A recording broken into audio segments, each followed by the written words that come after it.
Good day, everyone. Welcome to Real Conservative News. I'm your host, Nathaniel Rajkumar, starting off locally here in Trinidad and Tobago. The state has been ordered to pay over $100,000 in compensation to a female bouncer who was assaulted and maliciously prosecuted. You hear any words? All right.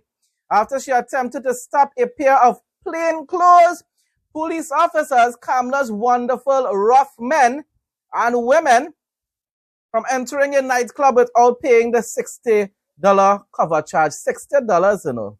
$60. This man and woman didn't want to pay, cause all this problem, and now costing the state $100,000. Mommy and daddy state always compensating victims on behalf of these rough men in the Trinidad and Tobago Police Service and other state officials as well, but mostly in the Trinidad and Tobago Police Service. Over and over again. How much longer? How much longer will CAMS, Prime Minister Tyrant CAMS, allow these rough men in her precious police service to abuse their authority, commit acts, criminal acts? Malicious prosecution should be a crime, people. It should be something, it should be a jailable offense. How much longer will Queen CAMS, Tyrant CAMS, allow these officers to get away with these crimes? And the states, daddy state, mommy state, have to take taxpayers' dollars to compensate victims on behalf of these rogue officers, these thugs in uniform. This immunity nonsense needs to stop, you know, people. Immunity for state officials, whether it's judges, whether it's police officers, whether it's politicians, whether it's a DPP. These individuals should be held personally accountable for their misconduct in office or even crimes. The High Court Judge Margaret Mohammed ordered the compensation for Andrea Phillips as she upheld her assault, wrongful arrest, false imprisonment, and malicious prosecution case against the Office of the Attorney General last week. You're hearing the terms being used there? Sounding familiar? Telling you, this $100,000 is nothing compared to what the Hadid's most likely will be rewarded to those people. It will be in millions for the Hadid's and other victims recently. Phillips' case stemmed from an incident at Stumbling Nightclub at Arapita Avenue in Woodbrook on July 1st, 2017. Look how long it takes for justice to be served in this country, you know, boy. Almost 10 years, you know. Phillips was stationed at the entrance of the establishment when PC Nicholas Holder and WPC Thomas Bentham attempted to enter. Yeah, because you see, police officers believe that they are gods unto themselves, including the female officers. There are some nice ones. I personally know some, but even those that I know changed after they entered the police service. They were much nicer before they became police officers. Something about the training. It makes them believe as though that they are better and more powerful than everybody else, and therefore they kind of look down at you after that. She claimed that neither Holder nor Thomas Bentham, who were not dressed in police uniforms, identified themselves as. She claimed that neither Holder nor Thomas Bentham, who were not dressed in police uniforms, identified themselves as police officers. So, you know, in their minds, we are police officers, so we don't even need to identify ourselves. You're supposed to know one time that we are officers and just let us in. Because the normal common man, the commoners, will never try to attempt to enter a nightclub without having to pay the cover fee, right? Which is not true. People do, right? So how you expect the woman to know that? Phillips claimed she told that the pair that Thomas Bentham could enter free, but Holder, the man, have had to pay the cover charge. Most of the times, women are free, men have to pay. Everybody knows that, right? Not all the time, though. Sometimes women have to pay as well, but depending. Especially if the club trying to get more women to enter into the club, which will boost business because wherever women are, men will be as well, and they will pay. She claimed that Holder refused and attempted to force his way into the establishment, typical actions of a precious police officer. Kamla's wonderful rough men. Phillips claimed that she attempted to stop him and he punched her in the face. Uniformed police officers came to the club and took her and Holder to the police station. She claimed that she tried to make a report over what transpired but was ignored by police officers. Yes, I know how that feels. Many times we try to call police officers, they don't ever come. Man, we go to make a police report as well. They stand up there outside, or they even sit down inside, and they wouldn't even write out a report. Well, wonderful Kamala's rough men, eh? Wonderful Kamala's rough men. And yes, UNC people, it doesn't matter which administration is in office. Police officers don't change when an administration changes. The same PNM police officers are Kamala's rough men. She was eventually charged with resisting arrest, obstructing a police officer, and obscene language. Well, you know, that's the typical thing. That's the copy and pasted type of report and charges. Phillips made numerous court appearances before the charges were dismissed. After Holder missed several hearings, the police officers love to do that, especially when they know that they're wrong. They're not going to go in front of a magistrate, in front of a judge, to be insulted, to be blasphemed against, and told, "Why did you do this? You're sounding like you're lying." You know? Nah, they're not going to do that. They know that they're wrong, so they're not going to appear, and they are never held accountable. People, that's the sad thing about it. These officers are never even disciplined, face disciplinary actions for failing to do such an important thing. You charge somebody, and yet you are not appearing in court. You're supposed to lose your job because of that, and probably even face time in prison. He claimed that he went to the location as an off-duty colleague who was lineman there claimed he saw a man who was wanted in connection to a robbery and firearm offense. Well, if your partner told you that, why didn't call the rest of your colleagues who were on duty and that were in uniform to accompany you there to go and conduct your investigation? Or your search? Making sense, eh? Nah, it ain't making no sense at all.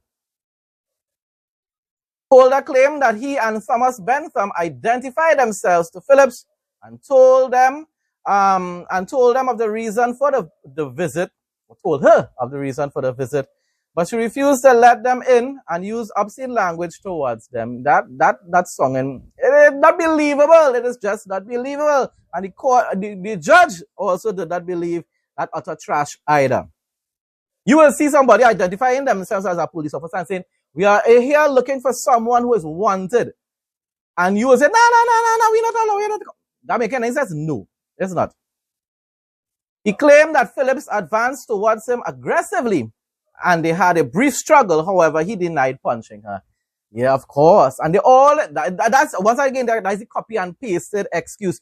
"We were fired upon, and therefore we had to return fire. Someone tried to assault us, so we had to defend ourselves." Lying, always lying. 99% of the times they are lying. In determining the case, Justice Mohammed found that Phillips' version of the events was more credible than Holder's. Exactly. You're listening, people? You're police lovers outside there, you're listening? UNC police lovers especially. In my opinion, several aspects of PC Holder's evidence in his witness statement was undermined by his evidence in cross-examination and the station diary extracts, which demonstrated that he was not a witness of truth, she said. In other words, it was contradicting. It was not coming all together and making sense. He was lying, as I said before. They're not even good at, they're good at lying to an extent, but they're not good at actually putting everything together in order to ensure that the evidence verifies their claim, you know. Nah, that because most of the times, these individuals, they only have forests in the certificates, a bunch of trees, and more trees and CXC passes. Trees are good passes, you know. But the thing about it is, if you have a tree and you're in the police service and you're doing utter nonsense, then you have a problem. She noted that Holder did not call on any of his colleagues to corroborate his claims, including the officer who purportedly reported seeing the wanted man in the club. That part of the evidence also fell apart. Oh Lord Father, Justice Mohammed found that Holder did not have reasonable or probable cause to arrest and charge her for the offenses. She also inferred malice based on his actions. Justice Mohammed ordered $83,000 in general damages for Phillips, and Mommy State going to pay it on Officer Dibble's behalf. The judge also awarded $20,000 in exemplary damages based on Holder's oppressive conduct. Having accepted the claimant's version of the events, I am of the opinion that an award for exemplary damages is appropriate since PC Holder, as a servant and or agent of the state, uses authority to concoct a case against the claimant, she said. You hearing all that? The judge believes that the officer fabricated this whole case, concocted this whole case, and yet he's still not going to be criminally charged. He's not going to face time in prison, you know. Let a normal man do that. Let a normal woman do that. They're facing time in prison. My response, Tyrant Cams, who seems to be under Roger Alexander's spell, when will you change the laws in TNT to ensure that your precious rough men are held personally accountable for committing serious offenses such as false imprisonment, fabrication of evidence, and malicious prosecution? When are you going to change the laws? No, you're not going to do that because you're wonderful, precious, rough men who fight on behalf of you in the nighttime and in the daytime. And Kamla, so you ain't going to make sure that they are held personally accountable. Mommy State, taxpayers, you don't care about the taxpayers. You don't care. You don't care because otherwise you would have changed these laws. Because it's over and over again we are hearing about hundreds of thousands of dollars having to be spent to compensate victims on behalf of police officers, and you are doing nothing to change this, Kamla. My dear UNC fanatics, it doesn't matter if these incidents occurred under PNM, because TTPS members do not change when a new administration enters office. Kamla's precious rough men, my dear UNC fanatics, and PNM's rough men are the same. They do not change, people. So you all need to stop it with the, oh, but it happened under PNM. It does not matter. It's happening now under the UNC as well. And it's the same rogue police officers under the PNM, are the same police officers that Kamla is saying are her rough men who fight on behalf of the citizens of Trinidad and Tobago, which is not true. They fight on behalf of the TTPS and politicians who are in government. Weather report for Trinidad and Tobago Sunday, July 19, 2026. The weather for Sunday, July 19, 2026 in Trinidad and Tobago features a high of 26 degrees Celsius, a low of 23 degrees Celsius, and heavy thunderstorms early in the morning that are expected to settle by midday. According to the Trinidad and Tobago Meteorological Service, atmospheric moisture is elevated, creating a 60% chance of rain with localized street or flash flooding possible during heavy downpours. Conditions will become hazy and breezy later in the day with easterly winds moving at 5 to 40 km per hour that may gust higher near thunderstorms. Marine conditions. Sea state is moderate in open waters with waves reaching 1.5 to 2.0 meters.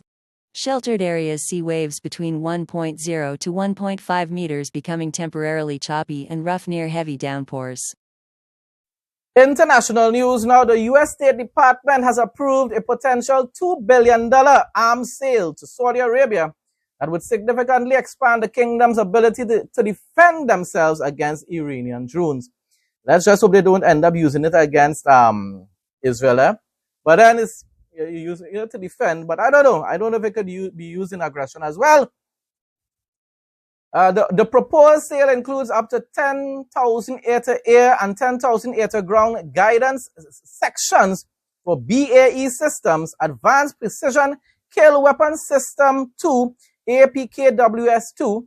Hopefully that's defensive systems. So maybe that it really doesn't pose a threat to Israel. People say, but is Saudi Arabia? Yeah, I don't trust them either. Congressional notification is required because the system contains American-made components, and that is the other part of it, significant part of it. Under U.S. law, all major arms sales to Middle East countries must be reviewed to ensure they do not erode Israel's qualitative military edge. Israel must remain superior to the rest of those countries because you cannot trust them.